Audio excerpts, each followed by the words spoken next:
Hola, ¿qué tal a todos? Continuando con el tema de cromatografía, el día de hoy vamos a ver un poco más acerca de las columnas, así como las bombas o sistemas de bombeo, los cuales se clasifican en gradientes e isocrático. Bien, ya habíamos hablado de qué es una columna, podríamos resumir que es una columna como un tubo, ¿sí? Ordinario, comúnmente de acero inoxidable, de diámetro interno uniforme. Recordemos que las columnas de acero inoxidable son necesarias cuando se aplican presiones, es decir, cuando utilizamos en un sistema de HPLC. Cuando lo hacemos en un sistema que no esté como tal automatizado o que se utilicen instrumentos, bueno, la columna podría ser de vidrio en temas que ya hemos visto anteriormente. Ahora, esa es solamente la parte simple, digámoslo así, del proceso. ¿Por qué? Porque dentro de estas columnas se tiene lo que se conoce como una fase estacionaria. En esta imagen de la derecha observamos nosotros diferentes tipos de columna, algunas más pequeñas, otras más grandes, unas más gruesas, unas más delgadas, y ello es por la complejidad de separaciones de una muestra. De acuerdo a los compuestos que se quieran separar, es la columna que se tiene que utilizar. Entonces, esto convierte en una infinidad de posibilidades de columnas a utilizarse. ¿De qué están rellenas, llamémosle así, estas columnas, que el término cromatográfico es empacada, ¿sí? ¿De qué están empacadas estas columnas? Bueno, de acuerdo también a la necesidad que tengamos nosotros de separar compuestos, van a ser los empaques que tiene. De forma general podemos clasificar estos empaques como partículas, algunas irregulares, de un tamaño grande, y de grande hablamos de mayores a 5 o 10 micrómetros, lo cual, pues, a simple vista pareciera ser todavía una partícula pequeña, pero para temas cromatográficos se consideran partículas ya grandes. También podemos tener partículas ya esféricas, alrededor de 5 micrómetros, otras más pequeñas de 3, de 2, y recientemente se han utilizado mucho los empaques de un núcleo sólido, ¿sí? De un tamaño cercano al micrómetro. ¿Qué es lo que va a provocar estos tamaños menores? Bueno, que la separación de mis compuestos sea mucho mejor, es decir, que aumenta la resolución. También es importante mencionar que existen algunas fases estacionarias o algunos empaques que se denominan que son porosos, otros en los que existen perfusiones como tal, algunos más sólidos. Ujú. Entonces, depende de la columna a utilizar, va a, va a tener el empaque. ¿Y esto qué lo va a determinar? Bueno, pues como tal, los compuestos que a mí me interesan separar de mi muestra. De forma general podemos clasificar dos tipos de columnas, unas denominadas columnas analíticas y otras denominadas columnas preparativas. ¿Cuál es la diferencia entre ellos? Bueno, a simple vista, las columnas analíticas, su longitud puede ir desde los 5 a los 30 centímetros, con un diámetro interno de 2 a 10 milímetros y un tamaño de partículas de 2 a 10 micrómetros, o inclusive partículas todavía más pequeñas de 1 micrómetro, ¿sí? Mientras que las columnas denominadas preparativas son mucho más grandes, es decir, vamos a tener del orden de los 50 a 100 centímetros en la longitud y un diámetro interno desde 5 centímetros. ¿Para qué se utiliza cada una de ellas? Bien, las columnas analíticas como tal son aplicadas ya en procesos cromatográficos de HPLC para separar y cuantificar diversos componentes de una mezcla. mientras que las columnas preparativas, estas se encuentran normalmente a nivel semi-industrial o a nivel planta piloto para favorecer la separación de componentes, pero aquí la separación no es tanto para cuantificarlos, sino principalmente para purificarlos y posteriormente comercializarlos. Es el caso de algunas proteínas o de otros procesos industriales que utilizan como tal columnas preparativas. También es muy común ver en diversos procesos ingenieriles columnas que se les llaman también columnas algunos le denominan columnas de destilación, por ejemplo. En esas columnas de destilación podríamos hablar de que se trata de una columna preparativa. Pueden tener algunos soportes, en ingeniería les llaman platos teóricos, y vamos a ver más adelante qué es lo que se denomina en un proceso cromatográfico plato teórico. De esos platos teóricos que tenga la columna va a depender también la eficiencia de la separación que tiene dicho sistema. Ahora bien, todo esto convierte en algo complejo de opciones para, para seleccionar una columna, pero no hay que preocuparnos. ¿Por qué? Porque actualmente existen guías que comercializan como tal los proveedores de columnas, ya sea Agilent, por ejemplo, Waters también tiene muchísima información en su página de internet que nos ayuda a seleccionar la columna adecuada para nuestras necesidades. En este diagrama que aparece en el lado izquierdo de la presentación, tenemos algunos parámetros discriminativos para que nos puedan ayudar a seleccionar la columna. Uno de los principales que maneja los proveedores de columnas es en función del peso molecular. Es decir, si el peso molecular de la muestra que a mí me interesa separar es menor a 2000 o si es mayor a 2000. Ese es el primer criterio de selección o de discriminación entre las columnas que podemos utilizar. Si es inferior a 2000, posteriormente tenemos que mencionar si es soluble en un disolvente orgánico, llámese metanol, llámese en general algún alcohol o algún otro disolvente, o si es soluble en agua. Si llega a ser soluble en agua, entonces tenemos dos posibilidades, que sea no iónica o que sea iónica. A su vez, si es no iónica, entonces aquí me dice que ¿cuál va a ser la fase que vamos a utilizar? Bueno, va a ser un modo de fase reversa con sílice tratar.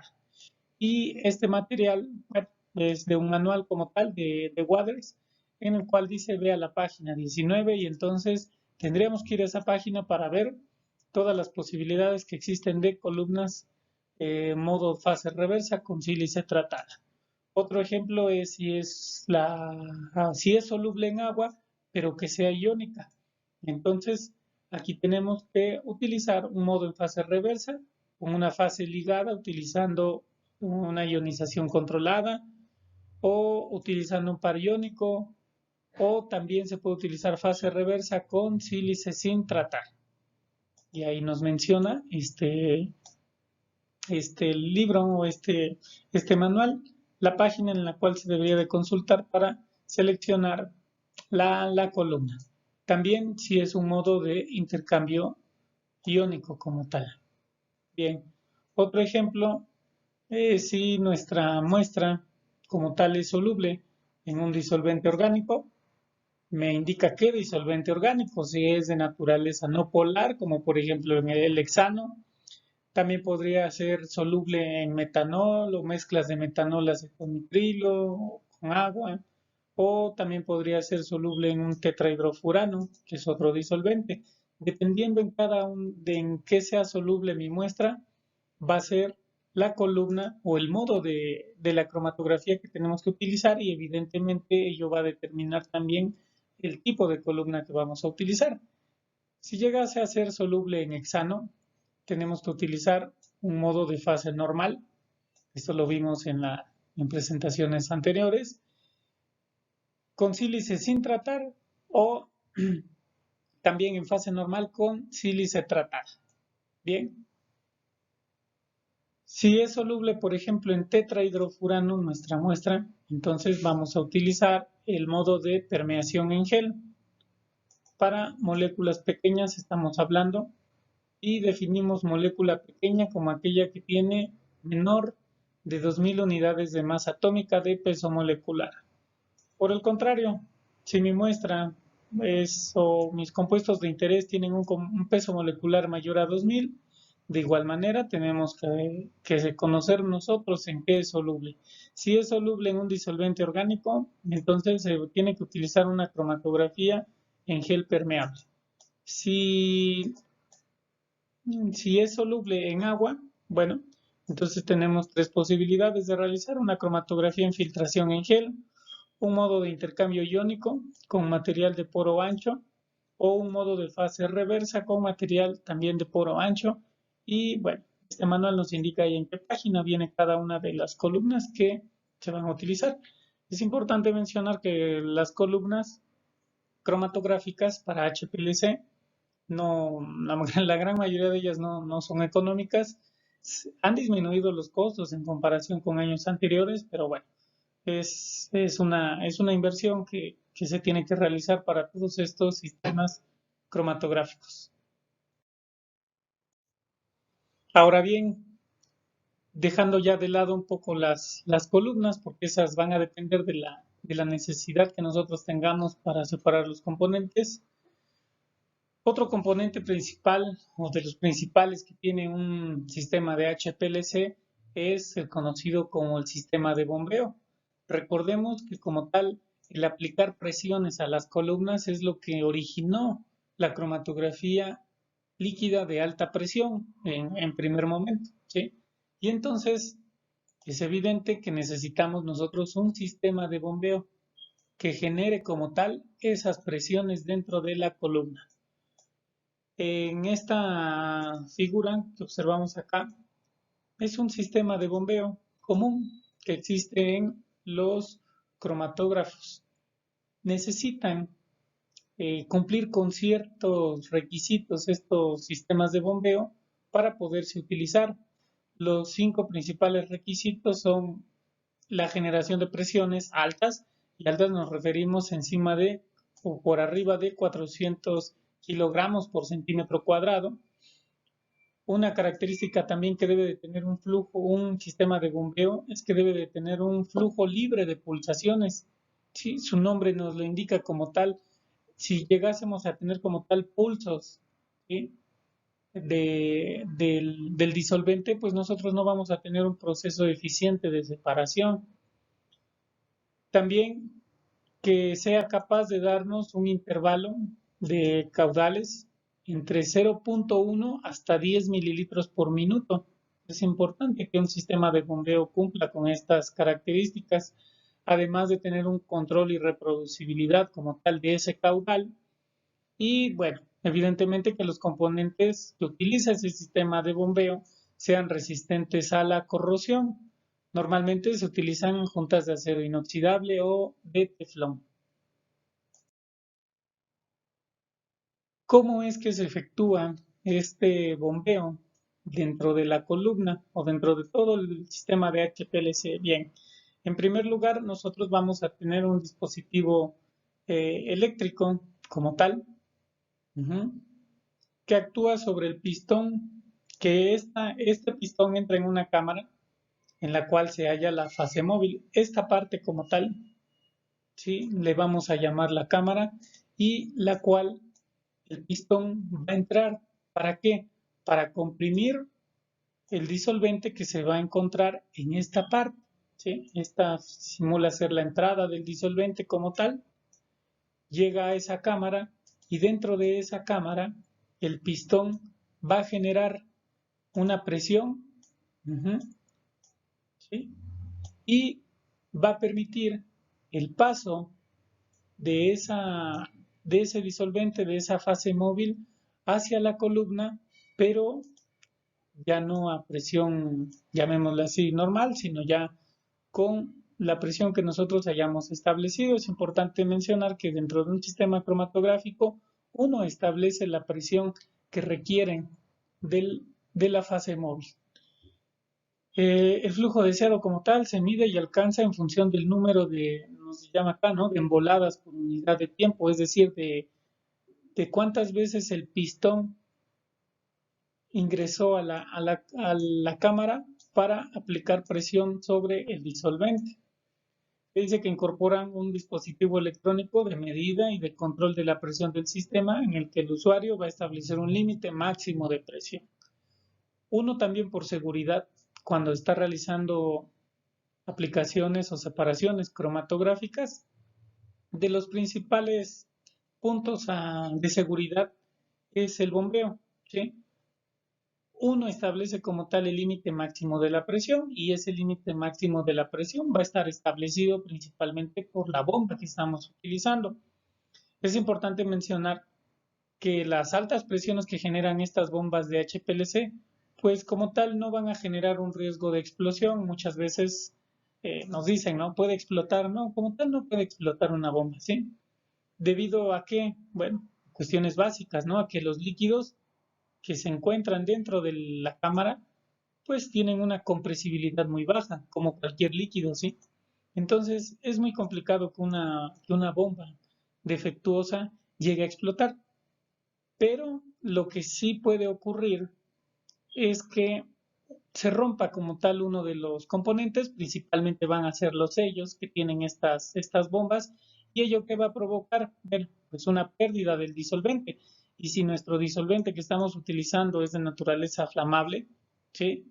Pues entonces sí corremos un riesgo de incendio como tal en el sistema. Entonces sí es importante mantenimientos preventivos, principalmente al sistema de bombeo, y tener mucho cuidado en controlar la presión dentro del sistema para que no tengamos o minimicemos, mejor dicho, el riesgo de algún derrame y algún incendio. Ahora bien, ya que vimos la, cómo funcionan las bombas, hay que recordar que existen dos sistemas de bombeo. Estos los habíamos mencionado vagamente en una de las primeras presentaciones, que dijimos que uno es isocrático y el otro es por gradiente. El isocrático, su nombre nos lo indica, es decir, que vamos a tener una composición constante durante todo el análisis, es decir, no se va a modificar el disolvente que se está inyectando como tal dentro del cromatógrafo, mientras que el sistema denominado por gradiente, ¿sí? En este vamos a tener como tal que la fase móvil, ¿sí? Es decir, el disolvente como tal, se va a modificar durante el análisis para ir aumentando su poder de elusión, es decir, para que nosotros tengamos una separación eficiente dentro de la columna. En ocasiones, de acuerdo a la naturaleza de la muestra, es necesario realizar un sistema de bombeo por gradiente.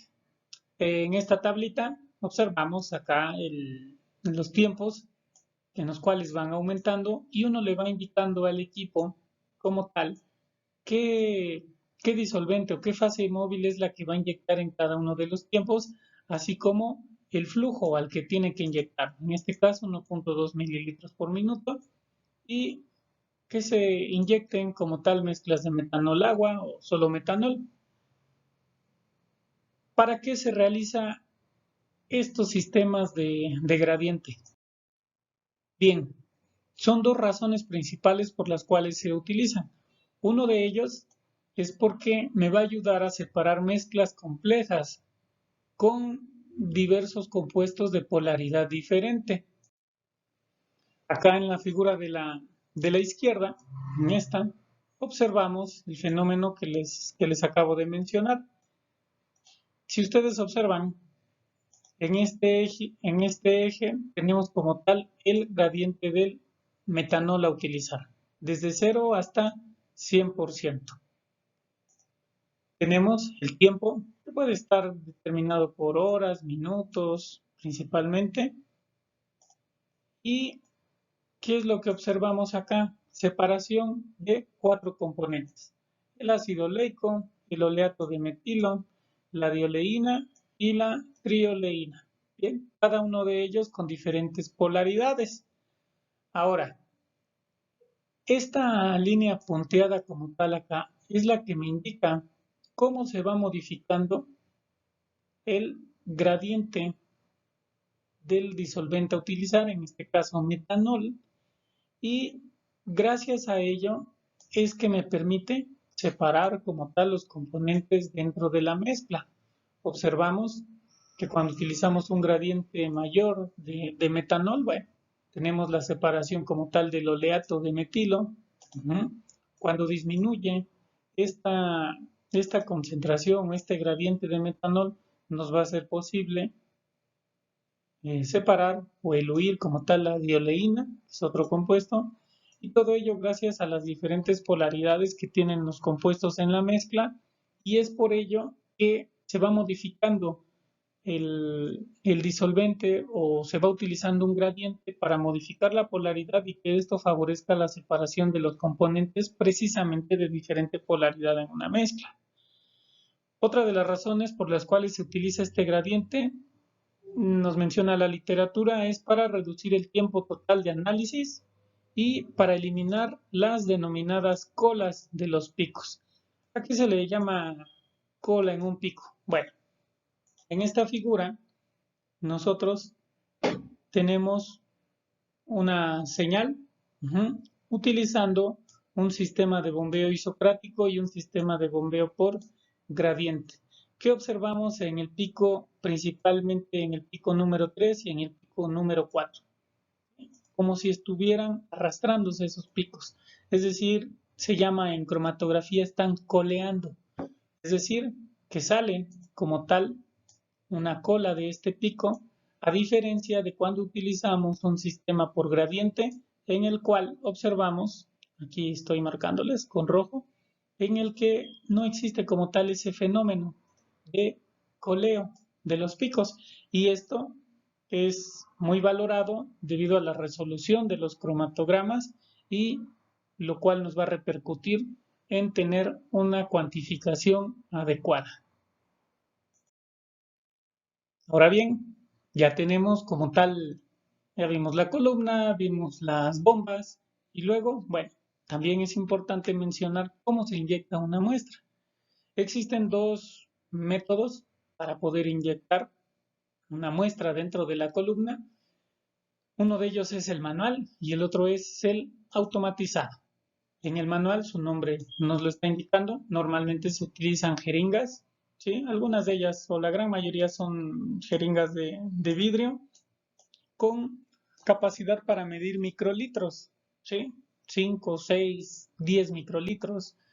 Y lo que observamos en esta figura es cómo se inyecta, bueno, es la vista frontal, ¿no? del inyector como tal, en el cual se coloca la muestra y una vez que se coloca la muestra, se hace girar este loop, se le llama en cromatografía loop, y esto va a permitir que la muestra llegue a la columna para que empiece todo el proceso cromatográfico. Muchos equipos tienen también la inyección automática, ¿sí? En la cual es muy utilizada cuando uno tiene muchísima carga de trabajo, es decir, que se tienen tal vez 20, 30 muestras que analizar e inclusive se puede dejar trabajando toda la noche, día y noche un cromatógrafo, y entonces un sistema de inyección automatizado es sumamente valorado en la industria o en laboratorios en los cuales su carga de trabajo es muy, muy alta, ¿sí?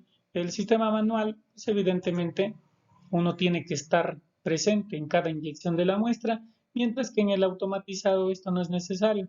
Únicamente se programa mediante el software correspondiente del cromatógrafo y se le da la indicación de qué muestra es la que se tiene que inyectar y cuánto de cada muestra es la que se tiene que inyectar.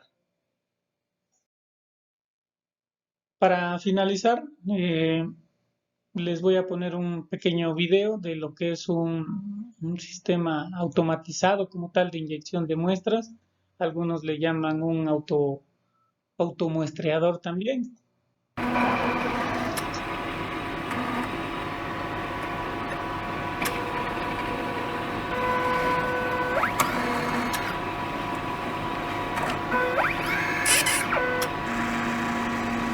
Ahí observamos un brazo mecánico como tal, que mueve los viales, ¿sí? Los pequeños tubos en los cuales se encuentra la muestra. Ahí el cromatógrafo ya tomó la porción de muestra que nosotros le indicamos para inyectarlo dentro de la columna. Y este brazo mecánico vuelve a regresar el vial a la posición en la que se encontraba.